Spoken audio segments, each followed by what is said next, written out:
Hey, Monaco, thank you for coming in. It's just an amazing career of contribution and just impact and continuing to do so.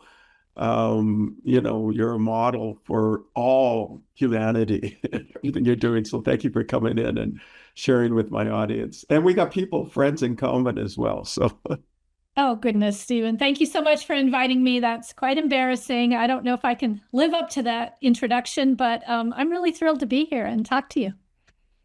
So, Monica, what were the three inflection points in your life that made you who you are today? And I'm not talking, you went to university and then you took a first job. I want to go earlier, when you were 3 or 5 years old or six, or maybe inside in the family, outside the family. It could have been a mentor. It could have been challenges you had, things like that, et cetera. For example, as I mentioned earlier, I've been doing a series of interviews today. And just the preceding interview, the gentleman indicated one of the hallmarks of his life was he was in foster care.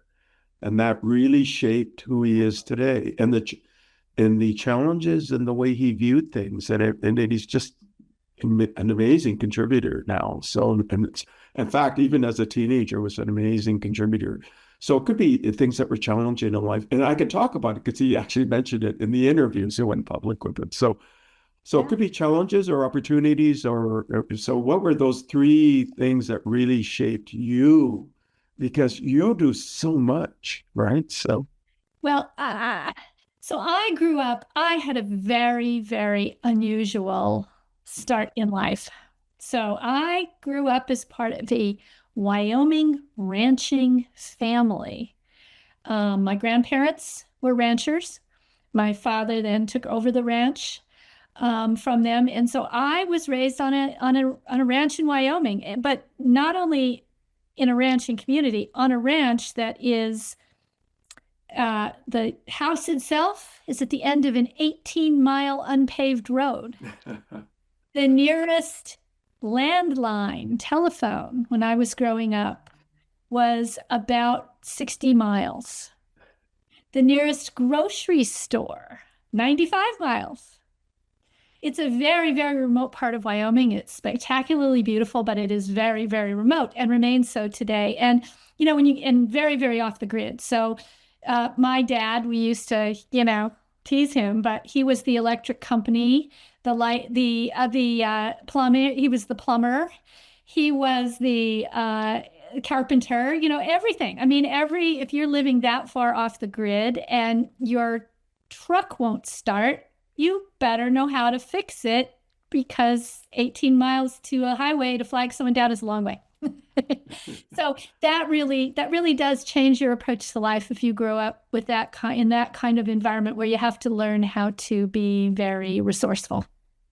And so that was probably the most powerful. Then the second influence, why medicine? I also had my mom had really nine kids in the family. There were seven kids, and then my grandparents raised two children, two cousins when their mother died very, very young of leukemia. And so there were really nine kids in that family. My mom was the oldest, and the youngest, I was the oldest in my family. The youngest was only 8 years older than I was. And so I almost grew up with him as a sibling.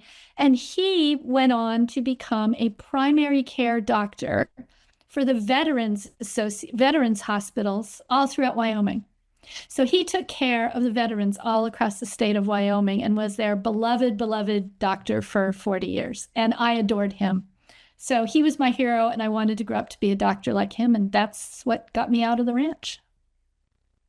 okay, so that's two though, right? Or Yeah, that's two. You want one more? yeah, one more. Okay, I'll give you one more. I'll give you one more. This really happened. It was so here I am. I'm living in Wyoming. I live on this ranch. I I did go to high school, believe it or not. I did go to school. We had to move to the town that was 95 miles away to go to school. My senior year, the fall of my senior year, I got a phone call out of the blue from Princeton University. They called to say, we want you to apply to Princeton. Now, I had no intention of applying to Princeton. I was going to go to the University of Wyoming on a full ride scholarship. My family didn't have a lot of money. And that's how I was going to go to college. So I said, okay, I'll apply to Princeton. So I filled out the application and sent it in. And that January, I not only got an acceptance letter in the mail, never visited, never interviewed. I not only got an acceptance letter in the mail from Princeton, I got a scholarship. Yeah. And so when I walked into, first time I'd ever been east of the Mississippi River, when I walked in freshman year, Princeton, it was the first time I'd ever been on the campus. And being in that environment changed my whole worldview, changed my whole of life. And, I'm so grateful for that academic institution that basically wanted at least 2 kids from every state in the union. And I happened to be one of the 2 that came from Wyoming here. And that truly was a fundamental shift in how I viewed the world. That's really, really fascinating. So I'm going to mine just a little bit more further detail at each one of those inflection points in your life. And you grew up in Wyoming in a really rural sort of environment where you said your father was basically the mechanic, the plumber, the electrician, and which meant that it was a life of hard work. I would imagine it's hard work and endurance and resilience I mean, I grew up in a rural community as well. So there's a lot of honesty and integrity and core values and things like that. So was that the kind of environment? Was there this idea of just hard work and just giving it your all and caring for others and being thoughtful and things like that? Oh, absolutely. Self-sufficiency and community. Right. We all need help no matter what. So I mean, when you live in that kind of a community, when you need help, you really need help. There's no one, people truly depended on each other for sometimes even life and death things. I saw that happen many times. My father, for example, we lived close to the mountains. There was lots of people who like to come to go mountain climbing and trekking in the mountains. And sometimes people would get lost.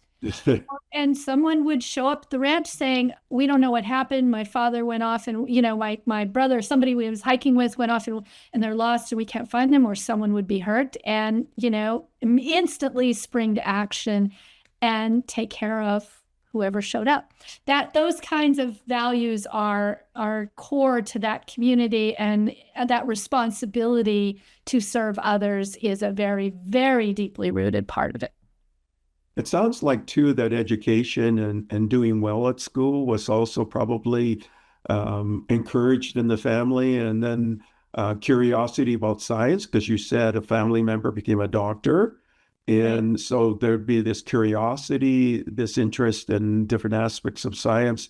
Describe that environment that you lived in. And it sounds like you were interested in a variety of different kinds of academic areas as well, even very early on. Yeah, no, I loved school. And I think, that's just something that I'm very, very fortunate and lucky that I loved school. I also was, I was known to be a bookworm. My parents just said, oh, she's always got her nose in a book. I loved to read. Okay, guess what? We didn't have a TV either. Okay, you learn the magic of books. And so I really grew up in a very different world than certainly my husband and I raised our own kids in a very different electronic 24/7 bombarded with outside influences world. So I was the opposite end of that extreme. And I'll just tell one little quick story because it does speak to the family ethos. My mother's parents were immigrants. They were immigrants from southern France. And neither one of them had an education. And when my mom went to school, she always remembers that she would bring her school books home, and my grandfather read every single one of her school books. They had to share their school books with their parents. And I remember being told that story very, very, as a very young age about how that was one of the most important things about him was that he wasn't handed an education. They were, and they had to share it with their dad. Yeah, and then it gets to this idea of internal locus of control, right? Where you can determine your destiny. You can take command by your own self-agency, right? So that's really interesting. So the teachers must have encouraged Princeton to call you, or because they some external entity said, you know what, Monica is an amazing person and you need to talk to her. Did you ever discover who made that initiative? I never did know. Not that anyone ever explained to me. I do know that Princeton had a program at the time where they wanted two kids from every state in the union. And so that was a goal. And Wyoming's a very small place. I mean, even today, there's only 500,000 people in the entire very large state. So, how many of those were graduating seniors? So, it was a bit like, the small little suburb of Boston I live in right now has more people than live in the whole state of Wyoming. So it was rising to the level of academic attention in Wyoming was not a very large crowd. There wasn't a large crowd of competitors. Yeah, but somebody made a recommendation and you got a full ride. And so describe that experience of going to university, and it's actually a top tier university as well. It's a globally famous university, and the experience must have been interesting for you from coming from a rural school to something that's global and diverse, and it's the best of the best go. So what was that experience like initially, and then sort of educational, the things that really excited you while you were there, and then we'll get into your career progression. Uh, I loved it. I just loved it. I studied engineering, was a chemical engineer, actually kind of like a biochemical engineer, before they had the field of biochemical engineering. And also it's a university that is a little bit unique among the really big universities in that it places a great emphasis on the undergraduate, even more than the graduate education. So lots and lots of focus on even the beginning freshmen coming in. So very supportive environment. And I just absolutely loved it and was in awe of the people who were there. I still think about it sometimes. I got to go to lectures by Freeman Dyson. Now, I mean, can you imagine? I still think about it today. Wow. It's for example, at the Institute of Advanced Study. And so I got to learn population biology from Sir Robert May. These are my heroes. So that's what it was like. And so, but typically the rural environment, school environment is different, right? And so there's a lot of rigor. And was that rigor a surprise for you, or were you just accustomed because you were rigorous in your studies even going into the school? Oh, I had to work, it was very difficult. It was a huge challenge. It was, and it was funny because, after the rigors of going from high school to Princeton, the shift from going from undergraduate to medical school was a big deal. Yeah. I remember getting to medical school and going, boy, this is easy. Wait a minute. Very much, there was a whole different type of difficulty by the time I got to medical school. So I had a lot of catching up to do. Let me just put it that way. So it was not easy, but I'm grateful I was able to do it, and really look back as that just being a transformative 4 years in my life. Okay, so you get your undergrad degree, and you have an interest in biochemical engineering and things like that. Almost sounds like a Bob Langer kind of background in a way. Right. And you probably know Bob, right? Because I you're do. so, and I've interviewed Bob. And then you applied to med school, and then talk about that experience and a few kind of narrative paragraphs, and then we'll go into your career progression. Yeah, so I went back to my state school for medical school because, Wyoming doesn't have a medical school, and the nearby states take in Wyoming students as states, as if they were part of the citizen of the state. And so I went to the University of Utah, which also it was a fabulous time to be there. The original, Ray White was there. Much of the original work with Myriad Labs started there while I was there.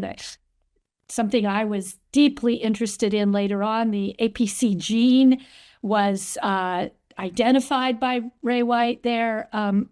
So amazing scientific background, but also a community that I knew well because Utah is very close to Wyoming, and they let me do a rotation in my senior year with my uncle in Wyoming. Oh, you're So kidding. Wow. delivering babies and setting fractures and patching up cowboys in Wyoming as when I was in medical school. So, but what happened in medical school, I've always loved science, and I really fell in love with immunology. I wanted to be an immunologist. And at the time, it was 1985, 83, 85 in there. I graduated in 85. And the field of immunology was really starting to take off then and was fascinating. And so I wanted to be an immunologist, and so in my senior year, I signed up for my surgery rotation first because I wanted to get it out of the way because there was no way I wanted to do surgery. I was going to be an immunologist. And this is an experience many surgeons will tell you that this happened to them. The first day I walked into an operating room, I just said, oh my God, this is where I belong. I need to be a surgeon. And I need to be a surgeon who also does immunology research. and and believe it or not, I found a way to do that because at the time at Brigham and Women's Hospital in Boston, the surgery department there was led by a man named John Manick, who is a brilliant immunologist. He did the immunology of trauma and critical care, and he was the chief of surgery. So I went to train in surgery at Brigham and Women's to pursue kind of a dual interests, both surgical oncology and immunology related to the field of cancer, tumor immunology. This is really quite remarkable. So, and just to kind of recapture for the audience, raised in a multi-generational cattle ranch in rural Wyoming. And so you get this big rural access to care and so on. And you have a family member who's also a doctor.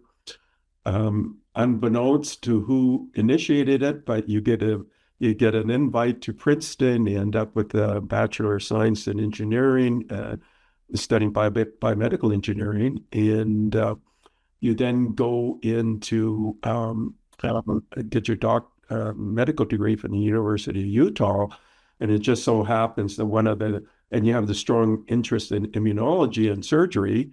And then one of the top people in the world is actually at Brigham and Women's Hospital, and you get a research fellowship in tumor immunology at the Dana-Farber Cancer Institute. So just a natural kind of a progression.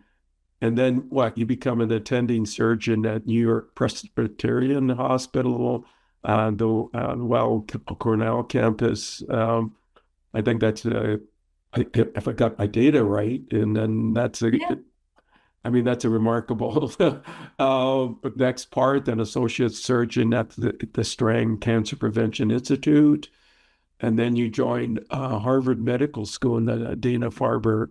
So it was in a press release. Can you talk about that time at Harvard? Yeah. So here's what happened. So I was at the end of my training in immunology, I became very interested. This was another turning point, I guess. I took care of this patient, and I've already alluded to it, talking about the work that Ray Weiss did in the early 90s, Ray White did in the early 90s, identifying the APC gene. There was a patient I took care of who had the cancer predisposition syndrome, familial adenomatous polyposis. I took care of this person. He was at the VA hospital in West Roxbury, Massachusetts. I took care of him as a surgeon late in his life. He was a special, anybody who's been a doctor will tell you there are some people who really touch your heart. And he was just such a special, courageous, amazing man. And he had this terrible disease. He had a genetic defect that caused him to have cancers that eventually killed him. It was the one that did was this horrible sarcoma he had in his abdomen. And this, at the same time, this is about 1990. Ray White was one of the teams. Yuseki Nakamura was the other team. Two teams together identified this gene as the cause of that syndrome, a germline mutation of the APC gene. And that syndrome created these horrible sarcomas, mostly of the abdomen, called desmoid tumors, but it also led people to have thousands of tiny premalignant tumors in their intestine, adenomas, hence the name. And with time, just because of chance, one of those adenomas was going to accumulate more mutations and turn into cancer. And so people with FAP, largely, if they don't have at the time, their colons completely removed, will die of colon cancer at a very young age, many of them. So that patient led me, the other thing that happened at the same time, in 1987, there was another surgeon who trained at Mass General Hospital but was practicing in Colorado, who published a report of caring for patients with this familial polyposis who had all these tumors in their gut. And he gave them a non-steroidal anti-inflammatory drug, Solandac. Sure. It made their polyps go away. And so he gave it to a couple family members. It made their adenomas go away. So he publishes this paper. The first paper he published was in 1987. So now I'm a fellow in the immunology lab. I'm also interested in familial polyposis because I met this wonderful patient. And I get this result where there was a non-steroidal drug that made the polyps go away, published by this guy in Colorado. So I started looking at how non-steroidal drugs block prostaglandin activity. How did that inhibit the development of these tumors? So my hypothesis was that prostaglandins are inflammatory, and they are also immune suppressive. So my very first hypothesis, I'm still just finishing my fellowship, was that the reason these drugs were making those polyps go away is they were eliminating the immune system brakes that were preventing the immune system from eliminating those abnormal tumors. A theme that we now is true, today, but at the time, Right. That was my first work. I got NIH funding to pursue that work, so I was actively pursuing the use of anti-inflammatory drugs and that led to a very large clinical trial of selective COX-2 inhibitors. I mean, lots of work in the middle part of my career pursuing that option for primarily preventing colorectal cancer, starting with the patient because it worked in these patients with this cancer syndrome. Okay, here's the punchline. When I was doing a seminar or something, the physician who wrote this original manuscript, who treated those very first patients and made that observation, was a surgeon named William Waddell. And I was giving a seminar and I wanted to invite Dr. Waddell to come out and do the seminar with me. It was at a really prominent meeting. So I wrote him a letter. He was elderly at the time. Wrote him a letter and said, you started my whole research career work because of your observation. Will you come give this lecture? And he couldn't come because he was caring for his elderly wife, but he wrote me this lovely letter, and I had several calls with him. It turns out that the family, that very first family with that genetic syndrome, which is quite rare, that he treated is from a small town in Wyoming that was 95 miles away from where I grew up. Well, isn't that so? Another, just an unbelievable coincidence. And, he said, by the way, you sent me your CD. I found out where you're from. That family was from basically the town near where my parents lived when they finally moved off the ranch when they were elderly, the same town. do you feel that there's some kind of connectivity that goes beyond just random? It's not just coincidental. You think it's some kind of fate aspect to it or not? I don't know. The world is full of magic. That's all I can say. I'm just, I do feel that I am just incredibly grateful for the opportunities and collisions in fate that have come throughout my life.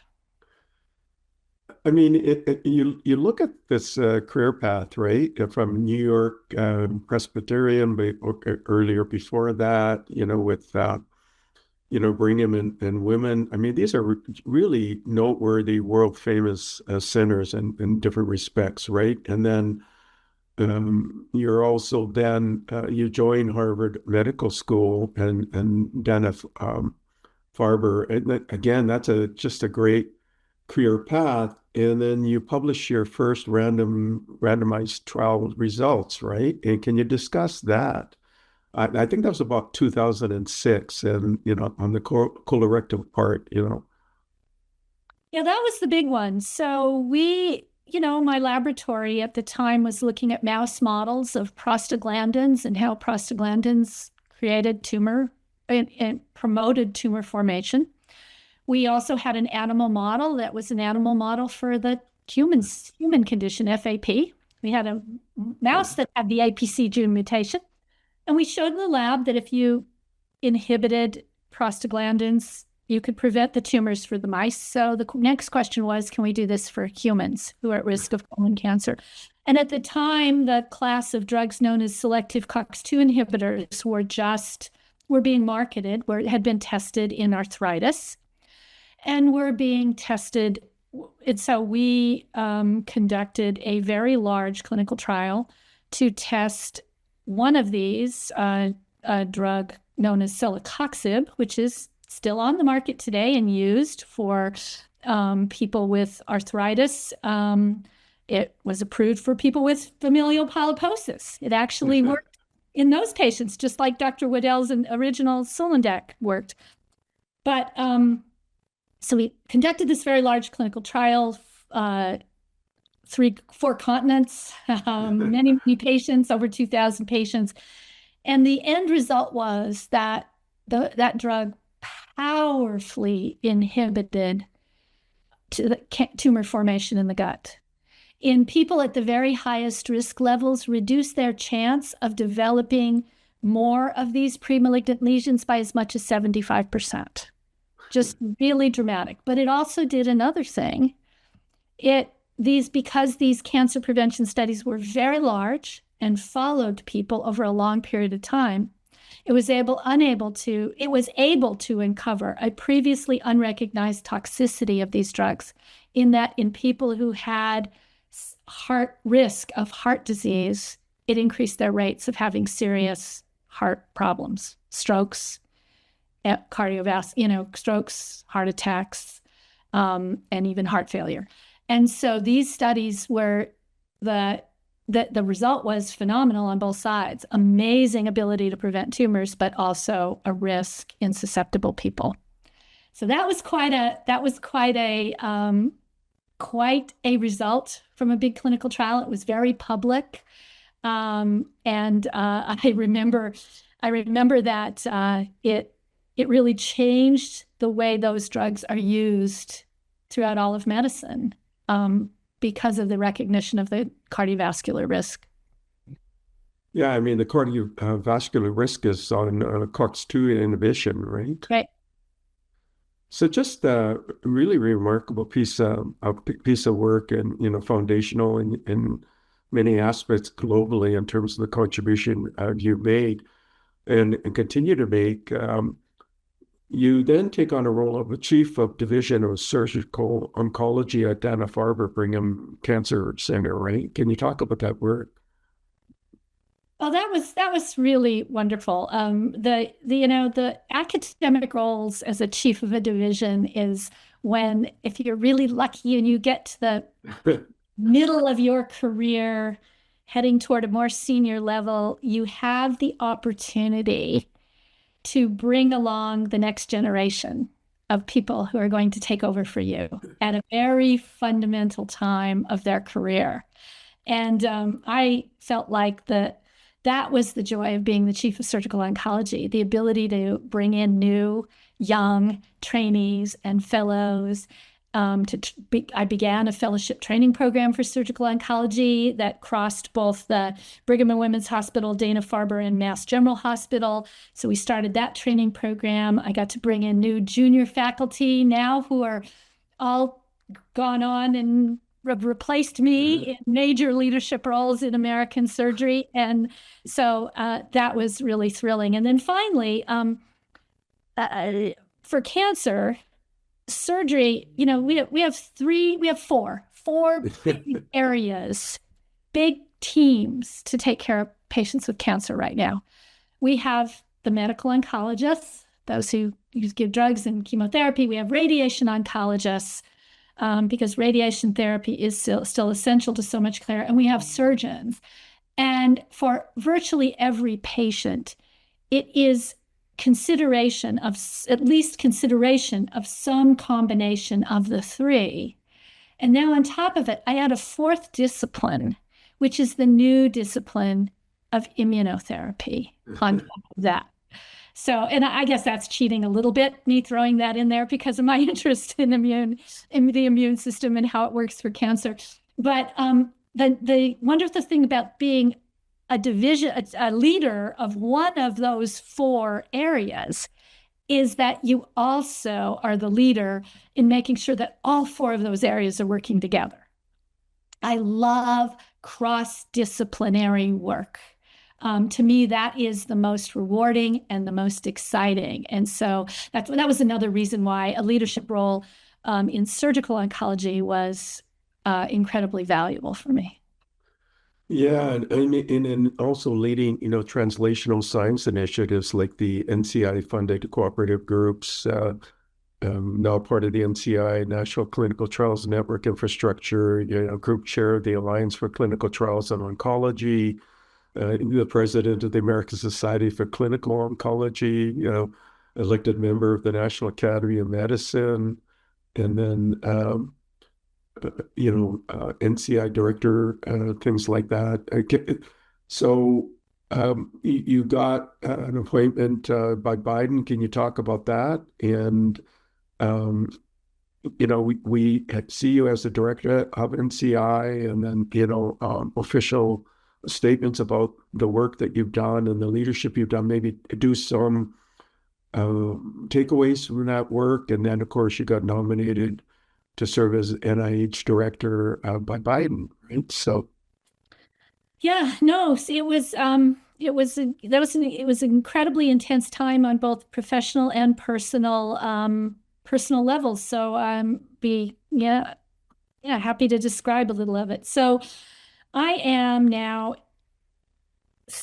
decided. I told my boss, my chief of surgery, and this was in 2021, I had announced, after 12 years of running the National Clinical Trials Network Alliance Group, and after equally long, it was about a decade of being chief of surgical oncology, I told both the group and my boss that I was going to sit down and I was going to launch, I served my time in those roles. It was time to give someone else a chance to lead, and that I was going to start pursuing other research options and a more I didn't have a plan, frankly. I was going to keep doing the work I was doing. I was doing lots of work. Maybe we'll get to that in a minute in data and data science and the revolution that I saw coming back in about 2018, 2019, after Congress passed the 21st Century Cures Act. I saw a real revolution coming in medicine that was going to demand that we use, deliver, and become a deep part of data from the clinical care environment, ways we've never done before. So I was going to focus on that. I was going to focus on the data work. I was doing some work for the FDA, US FDA, to get better data out of the clinic. And so I decided I was going to step down from those roles. And that was my plan. I was going to focus full time on the data initiatives, the data science work, and that was going to be my final work. And then I get a call from President Biden saying, will you please come run the National Cancer Institute? And that's quite a call when you get a call like that. I was actually on the ranch. It was in the middle of the summer. I was on the ranch and, called in from the yard to come in. There's somebody on the phone for you. You better take this phone call. So of course I said yes, and what a tremendous honor. I took over in October of 2022, and NCI, of course, I'd known it well because I'd been funded by the NCI, and then being part of the clinical trials group for a long time. I was thrilled to be there and working with so many people I knew and respected and as colleagues. So that was wonderful. But 6 weeks after becoming NCI director, I'm diagnosed with breast cancer. And although I am absolutely fine and have had incredibly successful treatment and a wonderful outlook, when you're first diagnosed, you don't know that, right?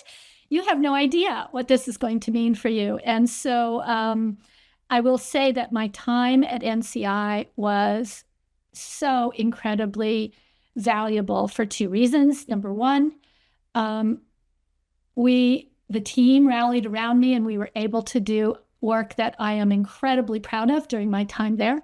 And they also supported me throughout my entire treatment. And that was a huge gift.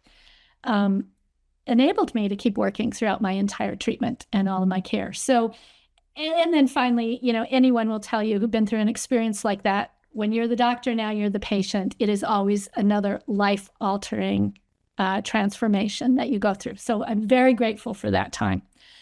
Then in the spring, this is now October, now it's May. Well, it was about April, actually. I get another call from the White House. We want you to move. We want you to leave NCI and move to become the director of the National Institutes of Health, move over to Building 1. And that is also, it was just an incredible opportunity and privilege. And let me explain why that all was so special. I was joining a team that, in both places, teams that were just amazing. Those leaders of those agencies come and go, but the staff, the long-term professional career leaders in those agencies were sadly, many of them have now moved on because of changes that have happened over the last 18 months. But that environment with those very, very talented, dedicated, and special people, it was just such an incredible privilege to serve in that role. Yeah, in fact, in your confirmation hearing, you actually did a retrospective, right? Because you talked about your rural upbringing and how it impacted your life. You talked about your father's health journey, your own health journey and challenge, right? Right. And you talked about shaping equity, equity priorities, and you brought that into your role at NIH, right? And that is trial diversity, learning-based analytics, which really kind of would fit in with Carolyn Chung, where I've interviewed your Yep. cross-disease collaboration, which you're very much into interdisciplinary, transdisciplinary, translational work, and that so the cross disease collaboration, rebuilding trust in science. I mean, all of those things, and all of that, I would say, linked to your equity folks growing up in rural Wyoming. So you brought all of that as NIH director, and then you decide to leave, and let's now update that to the things that are your priorities as you're now taking over as National Academy of Medicine president, and that'll be July 1st, so just in a Mhm. few months. Taking that appointment and what that's going to mean in terms of your goals and what the priorities are, what are the hot issues. And I know that you were talking, a hot area for you was, we have all of these different data repositories, and how do we unify all of the data that's out there? And you also have a senior research fellow appointment, I believe, right? Last year at Harvard Kennedy School. So let's talk about that, and then how you foresee leveraging all of that to help shape the future for good outcomes, positive outcomes. Well, so maybe what we could do, maybe we can talk about two things that specifics that where I got deeply involved in while I was at NIH. The first was when I showed up as NCI director, and it is 2022 in October. COVID is still with us, and we're still reeling and just trying to recover from the impact that it had not only on people but on our health system. And I remember looking at, everybody in cancer knows about the SEER registry. It is our report card we get every year, published in CA, a Council Journal for Clinicians, that says, what's the incidence of the various cancers, what's the distribution, what are the socioeconomic factors that underlie different cancer diagnoses, a complete look at what happens and how are we doing overall in our goal to reduce the death rate to cancer. And I'm taking a deep dive because I care so much about data, and I care so much about data that very accurately reflects what's happening to individual people in the clinic. Because if data can be applied at a population level, okay, that's good. But what we really want is to know the data that matters to us, to you and me when we go into the hospital. It's fine to do it. We want to know, be specific. So I did a good look at the SEER registry and realized that the National Cancer Institute plus the CDC spent $90 million a year commissioning the SEER registry, that all the hospitals and health systems and state and regional reporting centers contribute people, FTEs, real resource into creating the SEER registry. So if you really think about it, we're talking about a product that costs hundreds of millions of dollars a year. If you add up all the FTEs plus the 90 million that comes from the government, it's hundreds of millions. I don't know exactly, given all the people. But by the time the data are collected, aggregated, cleaned, and available for use, the data are 3.5 years old. So I was sitting there as the brand new NCI director in 2022, and I had to tell the Secretary of Health and Human Services, I'm sorry, we can't tell you anything about the impact of COVID in health for another 3.5 years. And on that, number one, and then on the other side going, but it doesn't have to be this way. I know. We've been getting data from the clinical care environment immediately already. We can do it now. Why are we still doing so many things this old, outdated way? So just to cut to the end, that became a mission of mine while at HHS to operationalize the ability to gather, accurate, timely, patient-specific, focused, secure data from the clinical care environment to not only learn what we need to learn to make health better for everybody, to get access and manage care better so that we're using what we know works better for everybody. And then also to make progress in this now incredible but very tricky new world of machine learning, artificial intelligence, and how that is going to be ethically and properly applied to treatment of individual people. So that became a huge initiative my time at NIH and made a lot of progress. And I am very pleased to say that the current leaders have carried this even further after I this program is, which I've been cheering on from the sidelines, is continues to thrive, which is really exciting. And then the second one was, if you look at a map of America, it is very easy to see that there are haves and have-nots when it comes to health. And these health disparities across our nation are severe, they are persistent, and they are ugly. Because it is really sad when people suffer because we don't have anything to offer them. But it is an absolute disgrace if we do have things that will help, we know will help, and it just doesn't get to them. That is an absolute disgrace. So I also decided, much as I love science and how exciting it is to do new things, and I didn't want to leave my focus on immunotherapy because it was just getting started. As much as I loved all of that, I said, that's not the job of the NIH directors. Other people can do all that. But what I wanted to champion was, let's build a learning health system that will tie us together, and that learning health system has to reach to all of the people who are experiencing disparities. So we started a program while at NIH called Care for Health, which stands for Communities Advancing Research Equity for Health. And that is designed to bring the learning to clinical research, clinical trials, evidence generation, and innovation to rural communities and communities that suffer from severe disparities. And I'm also very proud to say and grateful to the current leaders at HHS and NIH that program remains very active.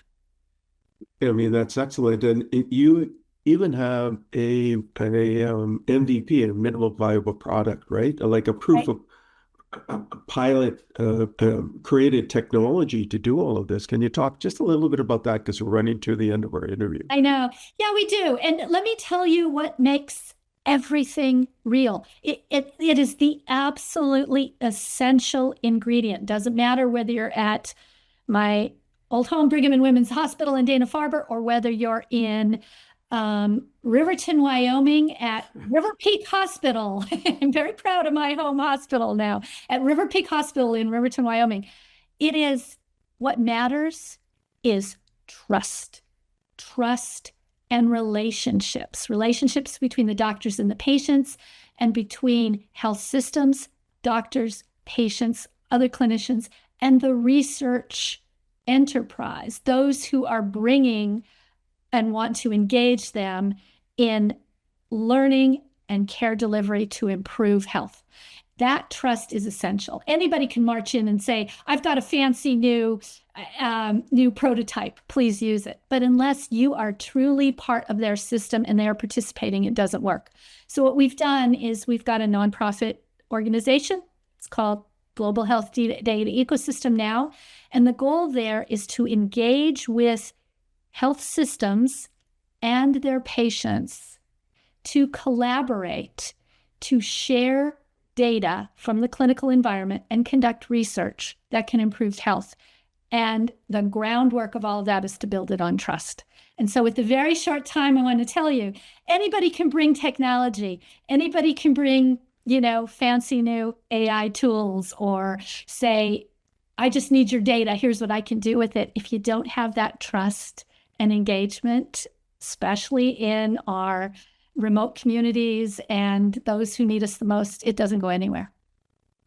And you built that. And so what are the gaps? So, the interview goes out to a broad audience, including investors. What are you looking for?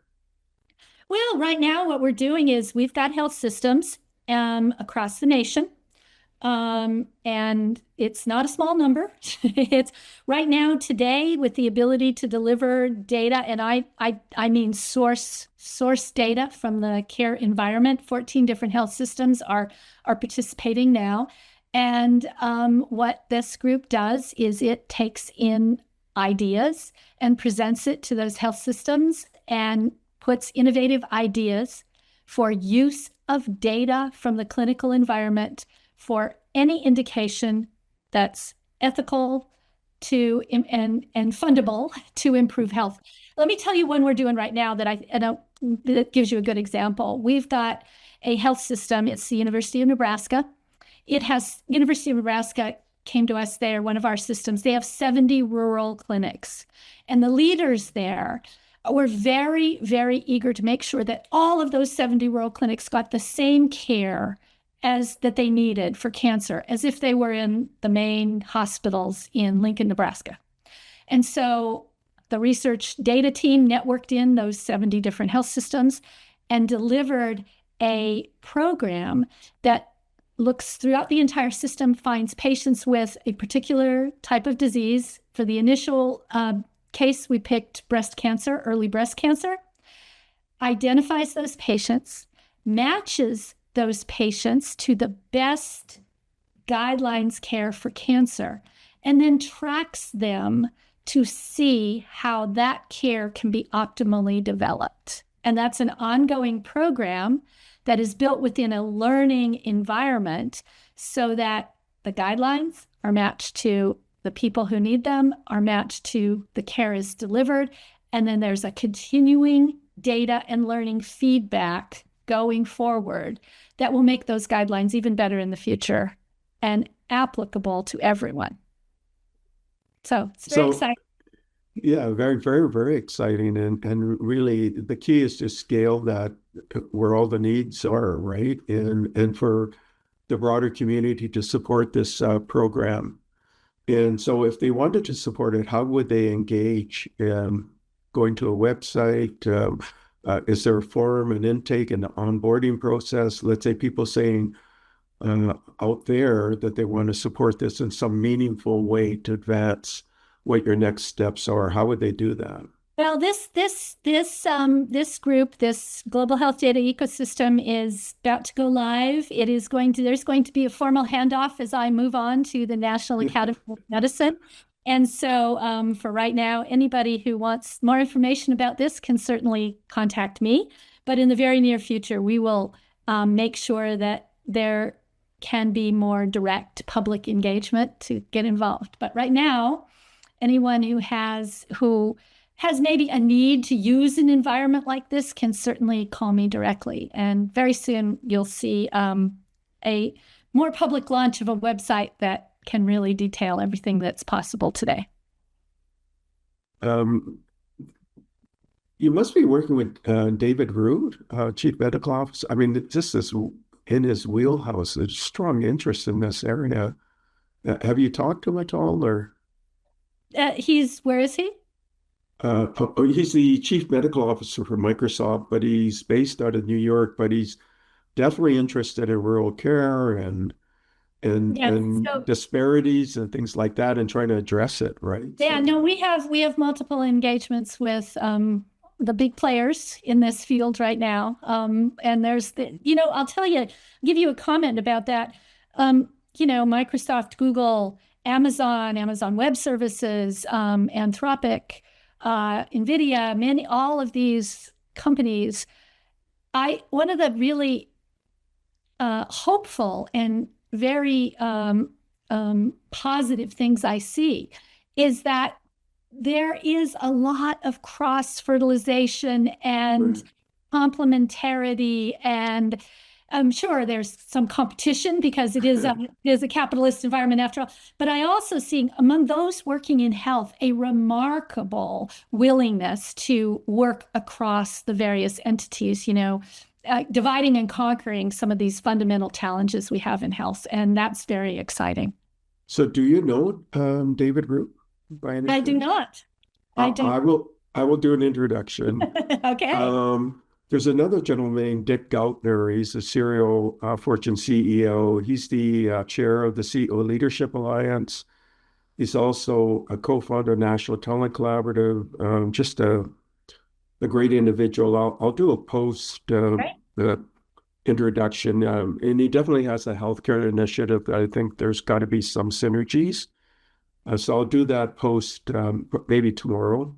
We're just in the last couple of minutes. Let's talk about your National Academy of Medicine. You begin your term July 1st this year. You're the first elected woman, right? I think, or did I get that wrong? The president.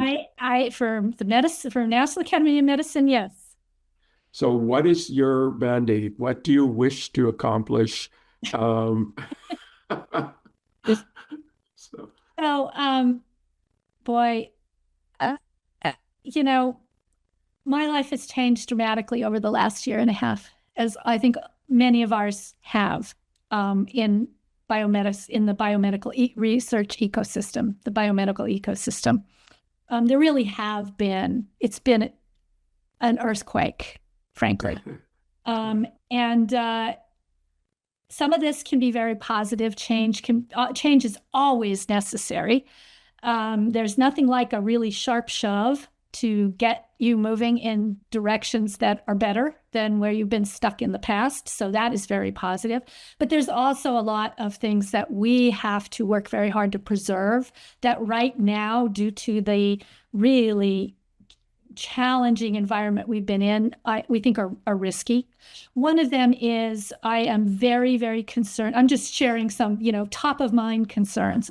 One top of mind concern for me is the next generation, the younger individuals for whom uncertainty in federal funding and really insecurity in some of the more junior faculty roles and who's going to be able to train in a postdoctoral fellowship and what the future is for people who are just starting out. That uncertainty is really, really challenging, and to do the very best we can across all sectors to mitigate that is going to be really important. Let me just say that one of the reasons why I am so thrilled to be joining the National Academies is that the National Academies were created in 1883, in the middle of the Civil War, at the request of Abraham Lincoln, who asked Congress to create an independent scientific organization to advise the nation, the government and the nation, on how science could best be applied for the betterment of all. And it's been continuously operating since then, and that remains its mandate. It now has 3 divisions: science, engineering, and medicine. Medicine being one of that powerful team. But it is a convener of everyone who has a stake in science, engineering, and technology bettering our world. So industry, academia, nonprofit sector, state and federal governments, international partners, and just regular people all can have a voice in this organization. Those are our stakeholders. So that for me is really tremendously exciting, because it can be a convener for the multi-sector environment we need to start solving some of our big problems now. So focus me. I've already described next generation. How do we support them? Especially the next generation of people like me, clinical researchers, somebody who wants to learn and innovate and move the world forward, but also wants to be deeply tied to people and caring for them in the clinic. That very vulnerable place. Another one is a long-standing initiative, and this will make probably everyone not surprised, that the National Academy of Medicine has been the champion for more than 20 years of a learning health system.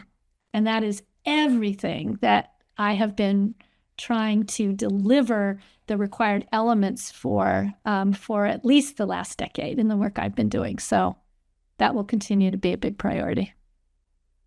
Well, thank you for, sharing so much of your entire history, but also your plans for the future and all of the great contributions that you're continuing to do globally and also in America, of course. And just, the world is grateful and we're in gratitude for your continuing service. So thank you again for Thank you doing so this much. interview. And I will follow up and doing the introductions as well. So, okay. Okay. Thank you so much. All right. Thank you for listening to the Brand Called You videocast and podcast, a platform that brings you knowledge, experience, and wisdom of hundreds of successful individuals from around the world. Do visit our website www.tbcy.in to watch and listen to the stories of many more individuals. You can also follow us on YouTube, Facebook, Instagram, and Twitter. Just search for the Brand Called You.